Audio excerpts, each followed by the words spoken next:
хочу сейчас обратиться к тем, кто, возможно, только принял ислам или не понял всю милость и благодать Аллаха, которые начинают просить у Аллаха, да, в решении их проблем, в их испытании, облегчить их испытания или ответ, например, да, спросить у Всевышнего.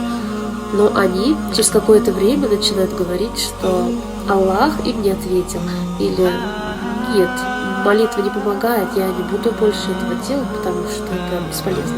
Это астагфируллах, это очень большое заблуждение, потому что пророк, саллаллаху алейхи вассалям, сказал: у раба Аллаха все будет благополучно до тех пор, пока он не будет торопиться. У него спросили: о посланник Аллаха, как же он торопится? Он ответил, он говорит: я обращался с мольбой к Господу моему, но он мне не ответил.